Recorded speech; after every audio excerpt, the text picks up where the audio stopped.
This video is brought to you in part by patrons such as Micah Gonzalez. For a few bucks you can get early videos, suggest topics, and more. If you feel like it. Square Enix is weird. Back when they were Squaresoft, they released 10 main Final Fantasy games, including the incredibly important Final Fantasy VII, the game that legitimized the concept of Japanese RPGs to a mainstream Western audience. There was a stark shift when they became Square Enix in the early 2000s. Though Final Fantasy 1 through 10 are all very distinct games, they still have a lot in common. Turn-based combat, for example. But at some point, someone important decided that wasn't going to cut it anymore. Since then, there hasn't really been a normal Final Fantasy game, but rather a series of expensive experiments. Final Fantasy XI and XIV were both MMOs, 13 had a strange action turn-based hybrid combat system, and an incredibly linear non-interactive structure, and 15 was straight up an open-world action game. While 13 and 15 both draw a large amount of criticism, and 11 and 14 being MMOs are basically treated as a separate franchise, nobody really knows what to think of Final Fantasy XII.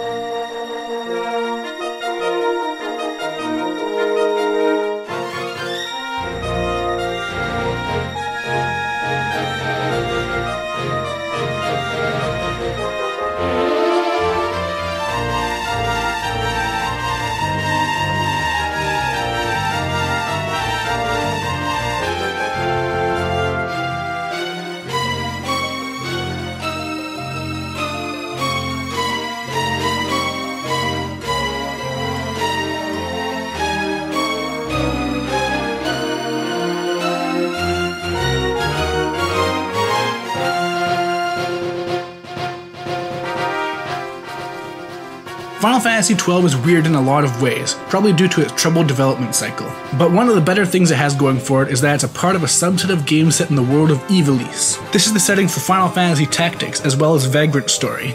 These games are known for their complex and impeccably written narratives, and Final Fantasy XII carries on that tradition. It can also be singled out as the moment of modernization of the Final Fantasy franchise. The game was way ahead of its time, to say the least. Despite being a PlayStation 2 game, it supported widescreen, it made use of effects such as depth of field blur, reflections of metal or crystal objects, and in some instances water physics. The animation and model quality are also a huge step up from Final Fantasy X. In terms of presentation, Final Fantasy XII knocks it out of the park, not that that's rare for Square Enix. But this game marks the first major use of techniques they are still using to this day. If there's one game I can compare Final Fantasy XII to, it bears an uncanny resemblance to Final Fantasy XV. By my estimate, everything 15 can do, 12 can do better. 12 isn't exactly an open world game, I'm not exactly sure what to call it. The areas you can explore are quite large, and the game can at times be quite open, but not in a go anywhere type way, like the term open world suggests. Instead, through certain quests or by exploring and solving puzzles, you can find ways to access areas earlier than you would normally through the main story. You'll also find tons of shortcuts that connect the world. The maps aren't as massive as you'll find in modern open world games, but they can still be a bit too big, especially when you're trying to get through an area quickly. So backtracking might not be much fun, but the actual exploring is. It's impressive how much of this game the devs are okay with the players never experiencing. There are entire optional areas locked behind quests or puzzles, and there's just straight up hidden areas too.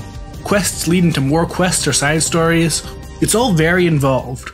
Again, just like Final Fantasy XV, 12 has a lot of monster hunting at the core of its optional content. However, where every hunt in 15 was generic, simply a name on a list that spawns an enemy on the world map, each hunt in 12 has its own small story and unique rewards. Like I said earlier, sometimes they lead to gaining access to new areas or new quests. Each hunt is also pretty involved, with a unique enemy variation that almost always requires a unique strategy, and you'll need to be strategic to make it in Final Fantasy XII. This has got to be the hardest modern Final Fantasy game. Even doing as much of the optional content as I could, and using all sorts of underhanded tactics, the final boss still kicked my ass. This is in no small part thanks to the immense depth of 12's combat system. Going back to 15 for a minute, in terms of magic you basically had 3 spells: fire for setting things on fire, blizzard for freezing things, and thunder for shocking things. In Final Fantasy XII there's nearly 80 spells, covering buffs, debuffs, healing, elemental damage, and area of effect, as well as some weirder stuff like floating over traps. There are also about 30 techniques. These are weird, varied skills that can be anything from stealing an item, reducing an enemy's stat, or dealing damage based on how long you've played the game, and there's a lot more than that. There's even a skill that can only be used when you're afflicted by blindness. All of this is accessed through the license board, which is like the spear grid from Final Fantasy X crossed with the job system from 5. Everyone starts off in the middle and can expand in any direction. You can get access to magic, techniques, passive buffs, the ability to equip accessories, armor, and weapon types, as well as super powerful skills called quickenings, which uses up all of your MP, but as a fringe benefit, the more of these skills you end up getting, the more MP you end up having, doubling and eventually tripling your base amount. Eventually, every character will learn all the same stuff, but for the early part of the game, you're going to want to pick a direction to specialize your character. All of these systems are tied together through the Gambit System, which is basically like a set of custom AI. You can buy up to 10 slots via the license board, and each one makes your character perform a basic command. This can be as simple as making everyone attack the nearest enemy, or by using multiple gambits you can have your party cast Reflect on your entire party, and then have them cast Area of Effect magic also on your party, so it reflects back and hits an enemy 3 times for the price of 1. The Gambit system has a few flaws though. First and foremost, the really useful ones aren't available until late in the game, stuff like targeting elemental weaknesses for example. Another issue is that sometimes you'll have gambits equipped that do something you don't really want to do, but it's not quite worth the time to go back and completely change your gambit setup. I wish there was an ability to save certain gambit setups, so you could bring them back and use them when you need to, without having to manually change everything every time. The other issue is that every command is very basic. For example, I really wish there was a gambit that had me steal from an enemy who hadn't been stolen from yet, rather than just having to manually input it. And there also isn't a way to check if your entire party has low health, just one character. This would be really nice since using an Area of Effect healing spell obviously costs more, but it's still more cost effective than using a single target spell on 3 separate characters. The Gambit system does have a lot of smart conveniences built in though. For example, you can set it up to heal negative status ailments, and they won't keep trying to heal them endlessly even when nothing's wrong. A common criticism of the Gambit system is that it makes the game less interactive, and that is true, but I think really it just reduces unnecessary button presses and lets you focus on the strategy. Another Final Fantasy XV similarity I noticed is that both games reward you with a single upgrade point upon beating an enemy. Yet in 12 I never found myself hurting for points like I did in 15. Upon inspection, it's pretty simple as to why. The enemy density in 12 is much higher, in 15 there's a lot of wasted space. But what's a world in a JRPG without a narrative? Luckily 12 has a strong one, as expected of its Final Fantasy Tactics pedigree. Not unlike 15, 12 starts off with a movie, or at least that's what it feels like. I honestly can't blame anyone for getting turned off by the opening of 12. It's long and full of jargon, and honestly not fully explained until about a third of the way through the entire game, and 12 is a long game.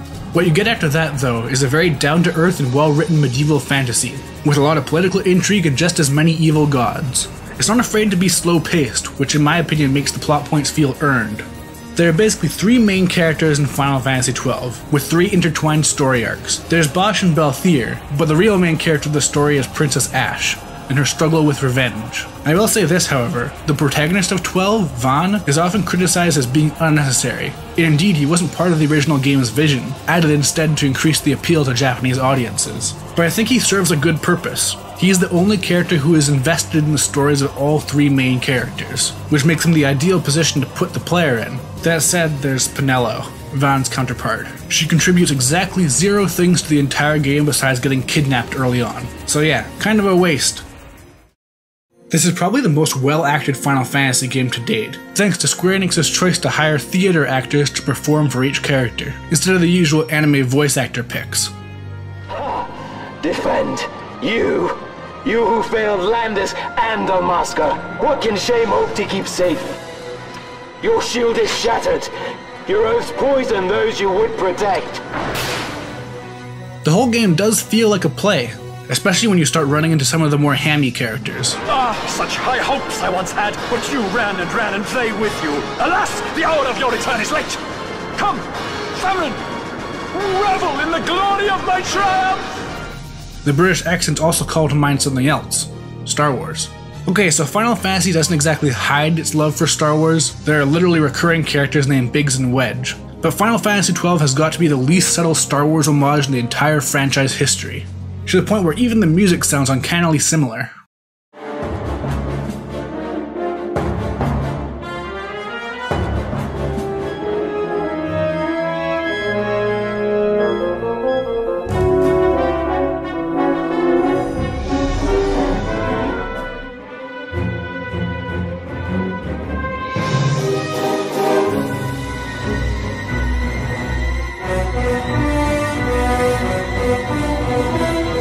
Not to say this is to the game's detriment, mind you. A little Star Wars never hurt anyone. The story is supplemented by extensive lore. Final Fantasy XII can be a bit of a grindy game if you do late game optional stuff, but they implemented some good systems to help make you feel like it's more worthwhile. First off, if you only kill one type of enemy, you'll start a chain that gradually improves the drop rate of rare items from said enemy. But I think the more interesting system in place is the bestiary. Being an enemy does the usual thing, adding the enemy to your bestiary with a text blurb explaining a bit about them, but you'll also notice a number appears next to each entry. Once you kill enough of that enemy, you'll unlock a second page on their bestiary, containing more of that sweet Ivalice lore. The second page isn't about the monster specifically.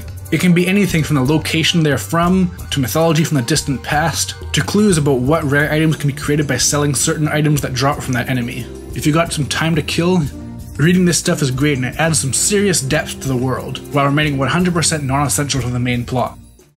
Final Fantasy XII isn't perfect, however. I briefly mentioned that the game can be grindy. Let me illustrate that by telling you the steps needed to earn the ability to buy the second best greatsword in the game. Not the best, the second best. The sword is called Tournesol. To make it, you need to sell 3 gemsteel, 3 imperial souls, and 3 serpentarius. How do you get these items? To get the ability to buy a gemsteel for 30,000 gil, you need to sell 1 scarletite, 2 Damascus Steel, and 2 Hell's Gate Flames. Scarletite and Damascus Steel are 6% drops from specific enemies. However, they only drop if you buy a monograph. Monographs allow for rare drops to happen. The 2 required here cost 47,000 gil. Hell's Gate Flames are a 5% monograph drop from an enemy that has a 40% chance of spawning in the place of another enemy. Next, to get the Imperial Soul for 30,000 gil, you need to sell 2 War Gods bands, 1 High Arcana, and 1 Soul Powder. War Gods bands are a 5% monograph drop. To get the High Arcana for 10,000 gil, you need to sell 10 regular Arcana, which become common drops when you buy a Canopic Jar for 2,500,000 gil, a Face Stone, which is a 3% drop from tough elemental type enemies, and the Soul of Thomasa is a drop from another monograph. This one costs 20,000 gil, and Soul Powder is a 10% drop from the same monograph.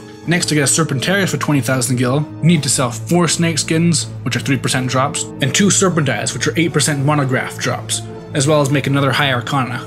Once you've sold enough to get all the required ingredients, you gain access to the Tournesol to buy for 600,000 gil. So nearly 1 million gil if you include all the items it took to get here. You probably noticed that I brought up percentages a lot in that description. Final Fantasy XII is ruled by RNG. Early in the game, you can beat an optional boss that lets you access a secret area in the dungeon with a treasure.